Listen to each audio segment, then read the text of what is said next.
Welcome to Soulful Jewish Living, Mindful Practices for Every Day, with me, Josh Feigelson. I'm grateful you're here, and I hope you benefit from our time together. Okay, team, I need to begin today with a confession. I'm a shoplifter. Well, I was a shoplifter. It happened when I was 3 or 4 years old. My mom and I were at the grocery store. I saw a greeting card I really liked. I remember it being blue, and I wanted to buy it. For whatever reason, my mom said no, but when she wasn't looking, I took it anyway and hid it inside my shirt. When we got home, my mom discovered it. After a serious talking to about trust, we got in the station wagon and returned to the store, where I gave it back and apologized. Lesson learned, and I'm glad to say that I haven't shoplifted since. Maybe you have a similar story. At some point in our childhoods, most of us learn a lesson, or 2, or 3, or more, about respecting other people's things.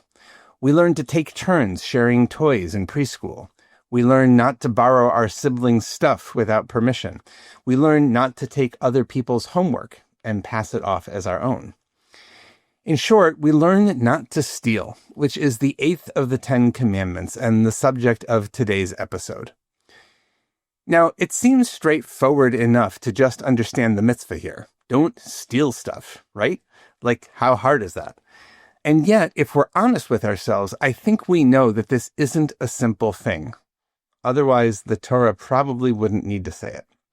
The Talmud says that this commandment, lo tignov, don't steal, is technically about not stealing people, i.e. not kidnapping, because we have other commandments that prohibit stealing people's property. But I think we can understand the commandment's deeper roots through a story, a midrash, taught by Rabbi Yehoshua ben Levi, one of the great rabbis of the Talmud. It takes place as Moses meets God to receive the Torah. The angels are telling God not to give this treasure, the Torah, to human beings. So in one of those scenes that would be a dramatic highlight in a movie, God asks Moses to demonstrate to the angels why human beings should have the Torah. Moses launches into a series of questions. God, what's in this Torah of yours? I am the Lord who brought you out of the land of Egypt. Oh-ho, says Moses to the angels. Were you enslaved in Egypt? What else? Moses goes through a bunch of these kinds of questions, and then he gets to the 6th, 7th, and 8th commandments. Don't murder, don't commit adultery, and don't steal. You guys are angels, he says. Are you jealous of each other? Do you have a yetzer hara, the urge to do bad things? This is a rhetorical question. The answer is, of course not. They're angels, so they're perfect. In a single line, the Talmud ties this episode to our previous 2. All of these commandments are ultimately rooted in the universal human challenge to live with our desires, to restrain the impulse to take what we want simply because we want it. Not stealing, not cheating, not killing, these are all grown-up expressions of that lesson we learn as kids.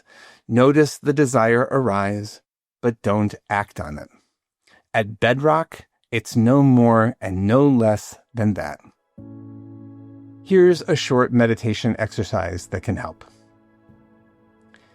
Begin with a few good, deep breaths. Settle your body, settle your mind.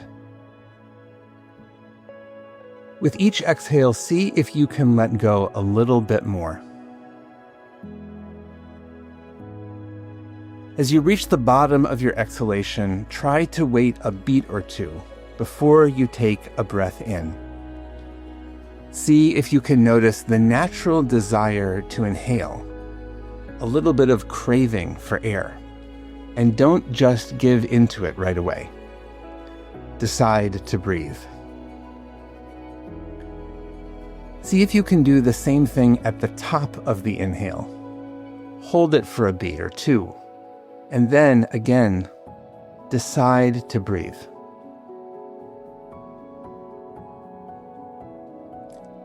Now, do it slightly differently. When you get to the bottom of the exhalation, notice that desire to breathe and allow it to happen, almost like you're riding the wave of the breath. And do the same thing at the top of the inhalation. Notice the desire to breathe out, and then let it happen. Do that again a few times, holding the bottom of the exhale and the top of the inhale for just a beat or two. This is one of the amazing things about the breath. It's a bodily process that happens whether we want it to or not. But it's also one we can control to a significant degree. It's a lot like our desires. In fact, there probably is a desire there to breathe out, to breathe in.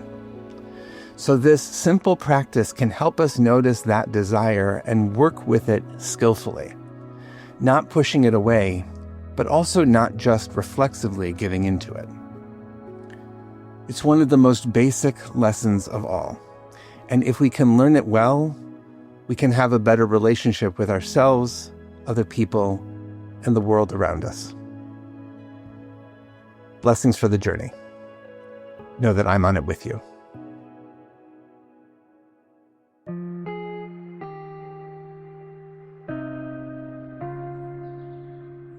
Thank you for joining us for Soulful Jewish Living, Mindful Practices for Every Day, a production of Unpacked, a brand of OpenDor Media, and the Institute for Jewish Spirituality. This episode is sponsored by Jonathan and Corey Califer and the Somerset Patriots, the Bridgewater, New Jersey-based AA affiliate of the New York Yankees.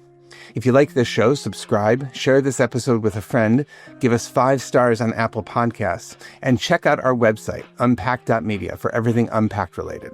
Subscribe to our other podcasts too, and check out the Institute for Jewish Spirituality. Most importantly, be in touch about what you heard today, what you'd like to hear more about, or to dedicate an episode. Write to me at josh@unpacked.media. This episode was hosted by me, Rabbi Josh Feigelson. Audio was edited by Rob Pera, and we're produced by Rivki Stern. Thanks for joining us.